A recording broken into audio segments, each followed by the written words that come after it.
T&L is next. Stay tuned.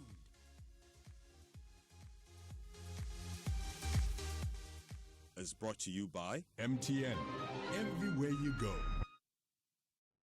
This segment is proudly brought to you by MTN. Of course, everywhere you go, MTN is there. The show is brought to you by GTP, ably supported by Beautiful Beneath, Baby Fit Diapers, and Hisense.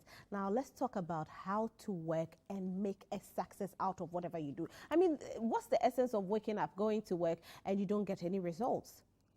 There's a question. What is it? Then you need to sleep, and then you know that, I've slept and I've gotten my, tray hair welly. No, you need to work. And when you work, you need to be able to achieve whatever goal you have set. Today, we're talking about agility, the essence. And there's a conference that's going on. We are talking about how to grow the value of your organization using Agile. And my guest for today is Nana Bambara Aben, who is the CEO and product owner of, Akaditi. Akaditi. Yes. It sounds in Zima. No, Akaditi is actually a Gruni word. It's a frafra. Oh, but do you know it sounds in Zima? Has anybody told you? Tell me it sounds Japanese. It sounds like many different things to many different people. But certainly, Yes. Yeah. And what's the meaning? It means incorruptible. Ghana needs that, don't we? We need to do the right things even when nobody's looking. I love that. Now let's talk a little bit about the essence of user agility. And you were telling me earlier about, when we talk about agility, what comes to mind? And I'm going to ask you that question. Well, what comes to mind is flexibility. To be able to do things, faster, maybe better. So when you ask what comes to mind, responsiveness. If you're talking in the case of a company, the ability to get things to market a bit faster. The ability to improve the way the organization works. And if you're talking about a country, the way we do things. So when you look at Singapore, for example, they applied agility to everything they're doing, apart from leadership principles and discipline and the fight against corruption. And applying technology, of course. So agility can actually cover many different things, from countries to companies to also individuals. How agile is the individual? Do you apply the agility principles to your life? Do you think about how to create more value in your life? And so, you can apply it to different levels. And because of that, it helps you to be able to be successful if you decide to apply it in whatever you do. And I just want to know, do you think Ghanaians lack that? I think Ghanaians have it. We have it in Ghana. But in Ghana, when people say, oh, Africans are lazy, I disagree. When they say Ghanaians are lazy, I disagree. I think that we're incredibly resourceful people. All you have to do is just go to Nima Junction or any other road, just round the corner, and see people carrying things on their heads, waking up early to sell wachi. And doing so many, and holding belts and running after cars and carry fruits on their heads. Incredibly resilient, and they're very tenacious as well. And what I see basically is that we don't have a structured way of doing business. We don't have a system. We don't follow systems or processes. So what you see everywhere is people applying what they know best without structure, and it's called Takashi. Survival of the fittest. Survival, just Takashi every day. People get up and they just know they have to live, they have to eat, they have to survive. And so the way I see it is that if we can apply certain basic principles, we can certainly improve the way we deliver stuff. What are some of the basic principles one needs to apply? Well, first of all, look at what you're doing and think to yourself, are we creating value? And what does value actually mean? If you put, the traditional organization puts the company first, so it's always inside-out thinking. We decide what the customer wants. We know what the customer wants. We will design something for the customer. And to a large extent, we have experts in the organization who do market research. Okay, great. In an agile world, when you look at talking about agility, we adopt an outside-in thinking.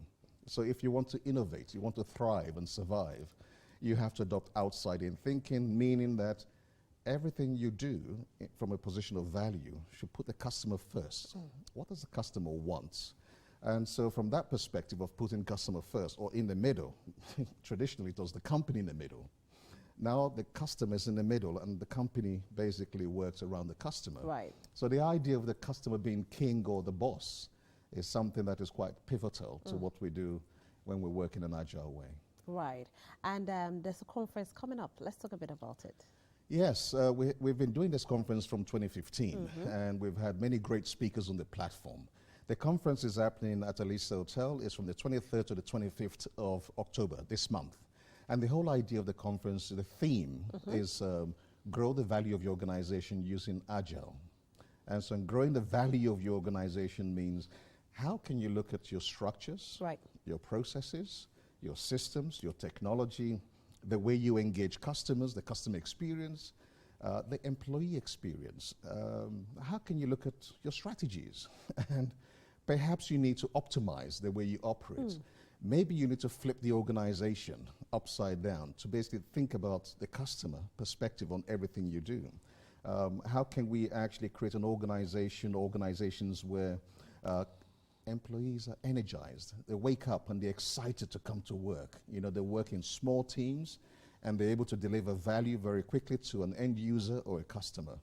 The whole idea of the conference is basically to challenge what we do, not just in Ghana, but across Africa. So it's called Agile in Africa.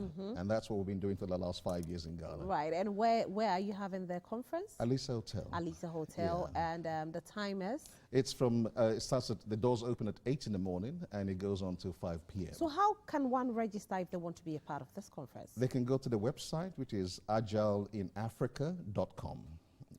And they can just, all the information is there. Agileinafrica.com, right. It might be useful that we take a step back and look at why did this whole Agile thing start?